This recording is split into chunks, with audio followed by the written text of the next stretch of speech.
Today we are making small batch cinnamon rolls. Now I love me a soft, gooey, warm cinnamon roll fresh out of the oven. What I don't like is how much time it takes to make them. But today I'm going to show you how to make cinnamon rolls in just over an hour. And instead of a dozen cinnamon rolls, we're only going to make 4, which is the perfect amount for 2 to 4 people. Today I'm going to show you how to make small batch recipes with big taste. Whether you're cooking just for yourself or for the 2 of you, I've got you covered.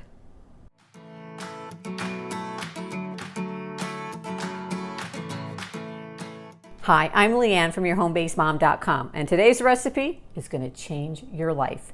You can have fresh, warm cinnamon rolls whenever you want. You don't have to spend hours in the kitchen, and you don't have to wait until you have a crowd to feed to make them. Let's get started. So I first shared this recipe for 60-minute cinnamon rolls on my blog years ago, and it has been a total favorite ever since. I've had so many people tell me that this is the only cinnamon roll recipe they use anymore, but don't trust me on this one. Try them. All right, we're going to start with our yeast mixture. And this may be a little bit different than what you're used to doing, but trust me, it works. We're going to start with 1/3 cup of warm water, and you want that temperature to be 105, 110 degrees. If you're not sure what that is, pull out a meat thermometer, a candy thermometer, and test the temperature of your water. It's important that your water not be too hot or too cold, because you're either going to kill your yeast if it's too hot, or it won't activate if the water is not warm enough.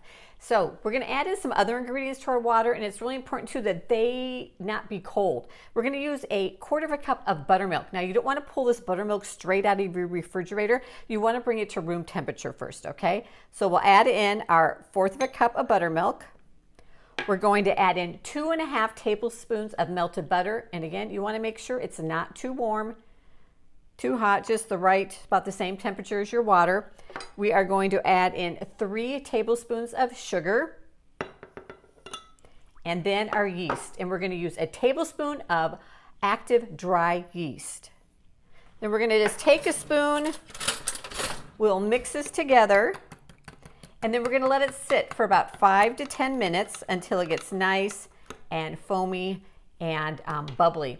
And I forgot to grab a towel, but I usually like to cover it with a towel or with a plate or something to help kind of keep it nice and warm in there. So we'll set that aside and wait for it to get bubbly. All right, our yeast is ready. Let me show you. It is nice and foamy and bubbly. That's how you know it's ready. And so we're going to use our stand mixer today. Now, if you don't have a stand mixer, you can definitely do it with by hand. Just takes a little bit more muscle. And so we are going to add in our yeast mixture into our bowl. We're also going to add in 1 egg yolk, 1/2 teaspoon of salt, and 2 cups of all-purpose flour. And then we are just going to let that knead for about 5 minutes till our dough is nice and soft and smooth.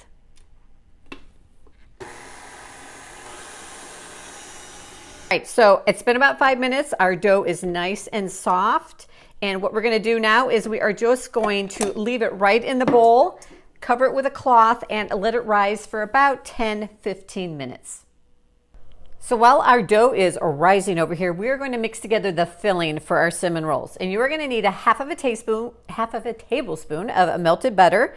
We have 3 tablespoons of brown sugar and 3 tablespoons of granulated sugar and 2 teaspoons of cinnamon.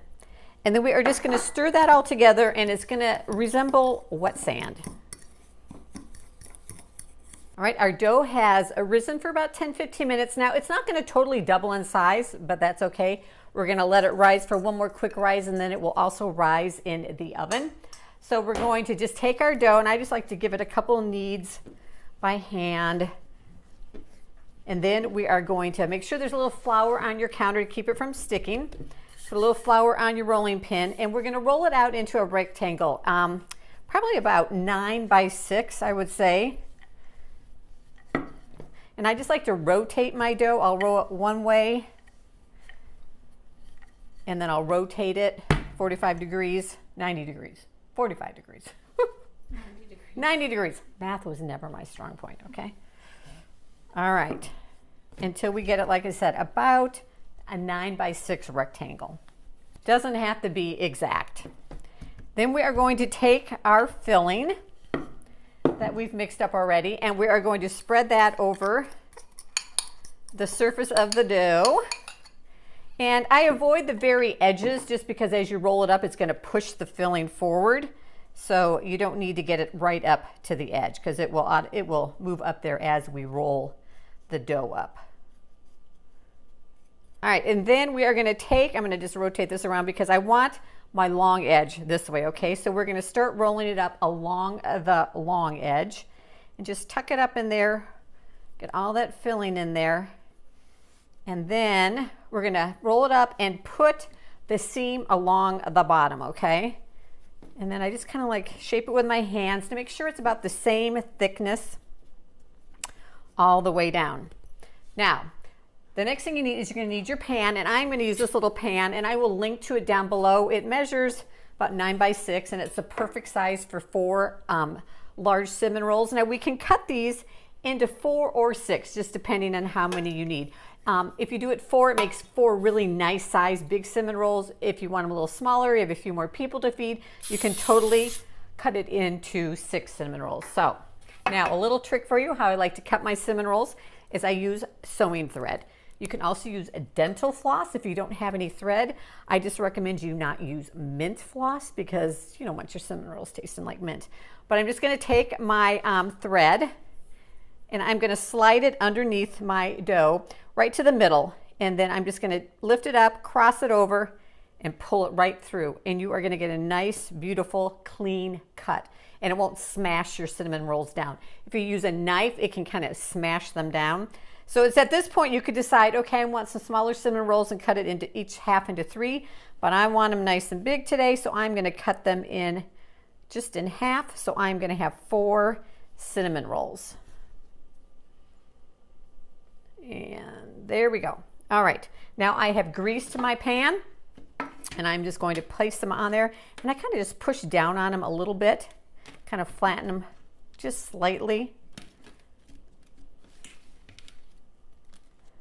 All right, we're going to cover them with a towel. We're going to let them rest for about 15 minutes, preheat our oven to 400 degrees, and then we are going to bake them for about 12 to 15 minutes until they turn nice and golden brown. Now, while they're baking, we're going to get started on that frosting.